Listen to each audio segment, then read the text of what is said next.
Welcome to Special Olympics Indiana and our Coach Volunteer Orientation, commonly referred to as CVO. CVO is required for any Class A volunteer. In case you didn't know, a Class A volunteer is defined as anyone who has regular contact or a supervisory role with our athletes. Some examples of a Class A volunteer include coaches and those who have financial or management level responsibilities. Throughout the world, Special Olympics is a volunteer-driven movement. In Indiana alone, there are more than 8,000 volunteers. Special Olympics Indiana serves more than 10,000 Hoosiers throughout the state with intellectual disabilities, and, as you can imagine, we couldn't do it without our volunteers. Thank you for attending CVO. By taking this class, you will have completed one of the 3 steps required to become a Class A volunteer. You'll learn about the other 2 steps in a little while. Your attendance at this class will help ensure that our athletes have a safe and high-quality program.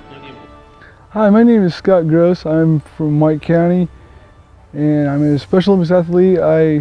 My favorite sport is track and field, and now you're going to learn a little bit more about the history of Special Olympics Indiana.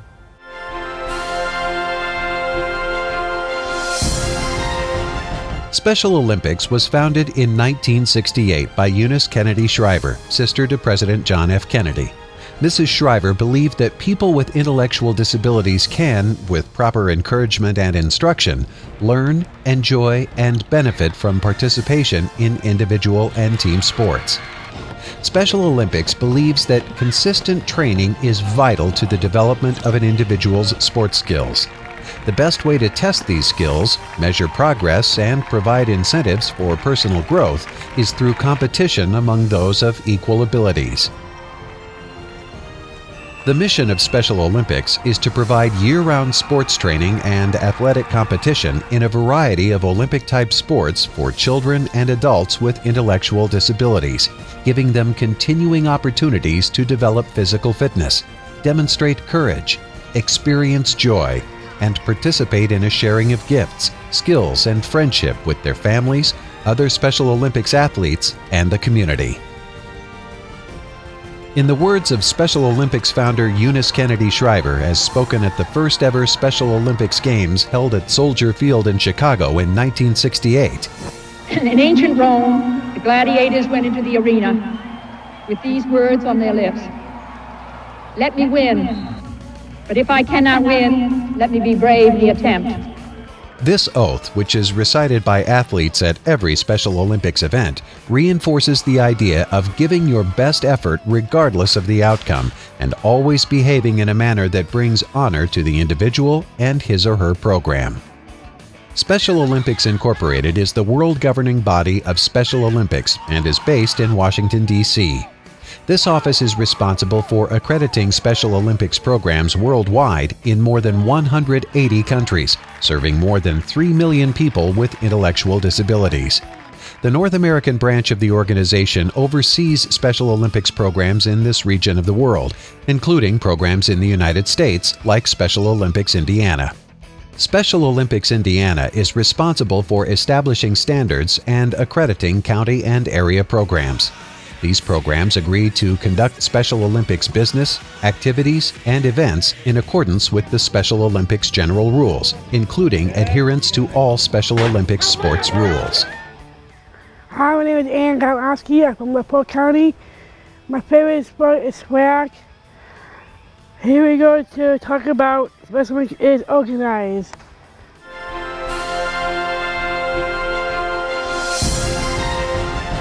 Special Olympics Indiana is managed through 2 separate levels of organization.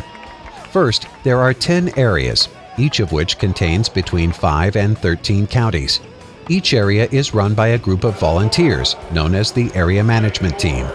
The primary role of this team is to host regular competition opportunities for the counties within their area. Each area hosts, at minimum, an annual bowling tournament in the fall and a track and field meet in the spring. They frequently conduct additional competitions in other sports and host fall and spring kickoff meetings to review important information and to promote networking among county program volunteers.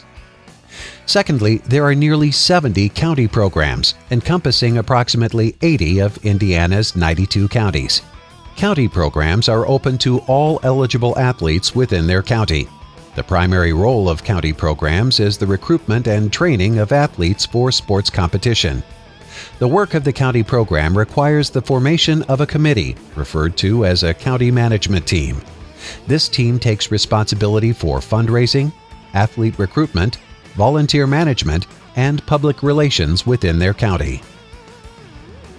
Special Olympics Indiana offers more than 20 different sports, making our program well-rounded with many options in which athletes can choose to participate.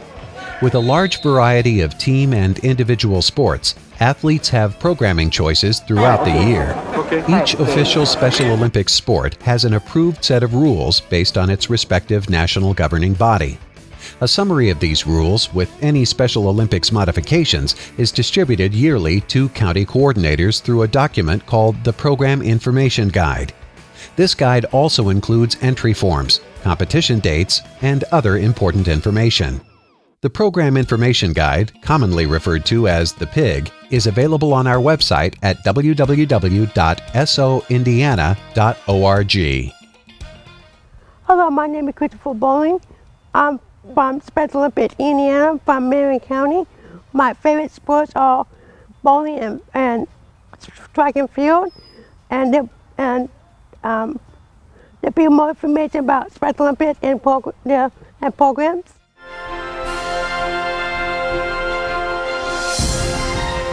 Special Olympics resembles other sports organizations in many ways. However, we have 4 characteristics that make our organization unique.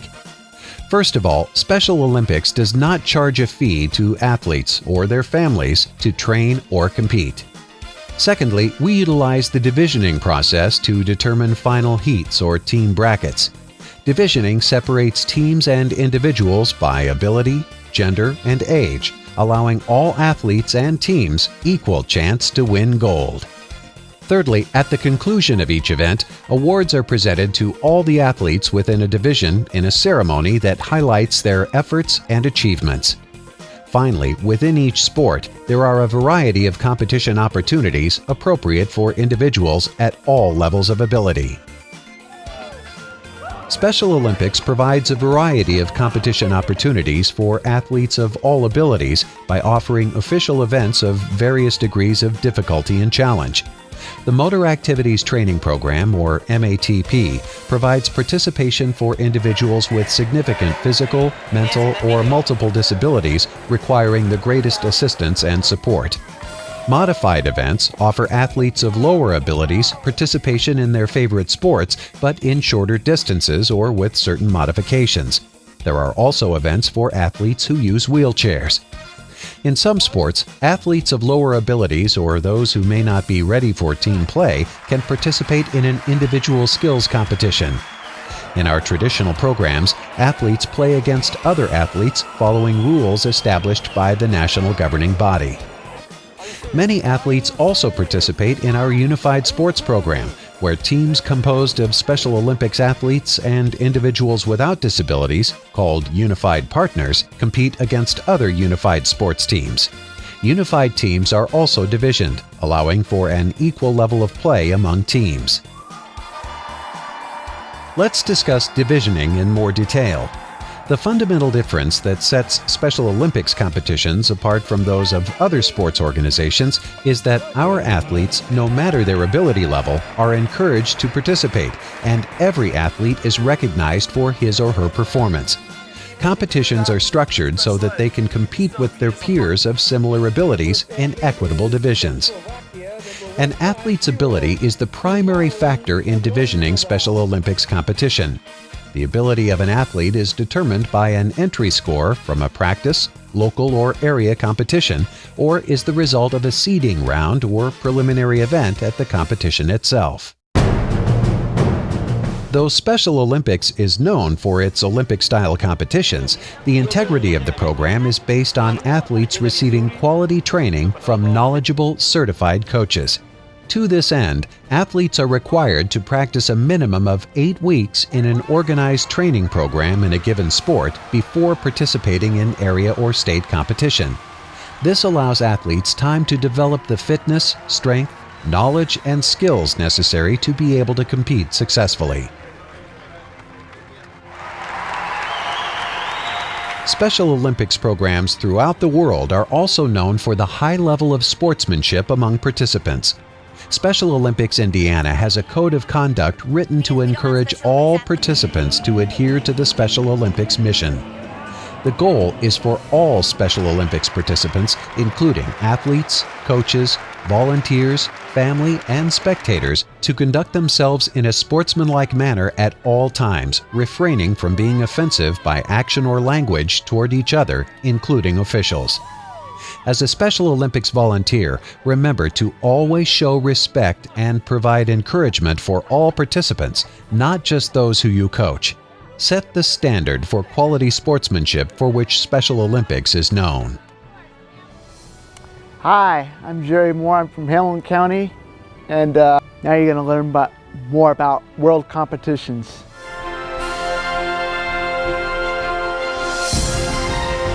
Every 2 years, Special Olympics offers a World Games competition, alternating between summer and winter.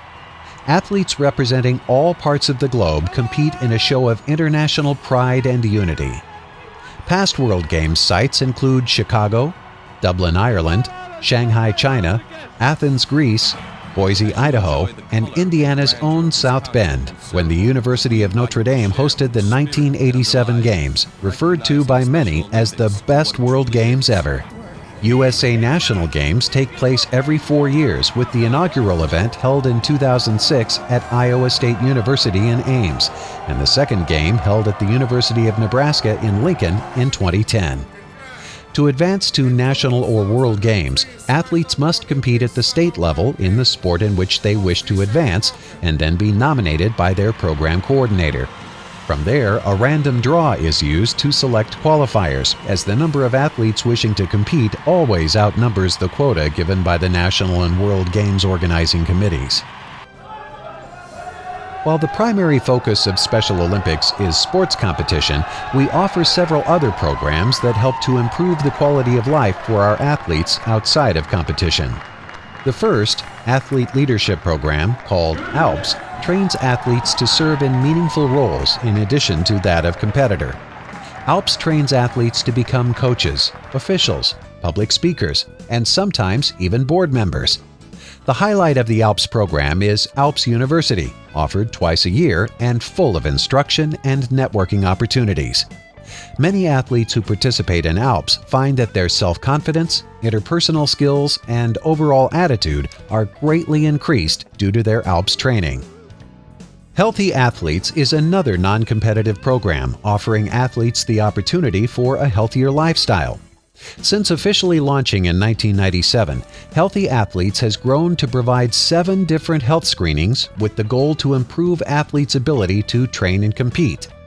The 7 different disciplines are Fit Feet, Fun Fitness, Healthy Hearing, Health Promotion, Opening Eyes, MedFest, and Special Smiles. These free screenings and services are offered to athletes at state, national, and world games. Special Olympics Indiana offers healthy athlete screenings at summer and winter games, as well as several other state competitions throughout the year. Special Olympics Indiana is committed to the health of our athletes, both mentally and physically. Through both ALPS and Healthy Athletes, we hope to provide athletes with a wide range of options through which they can reach their personal goals on and off the playing field.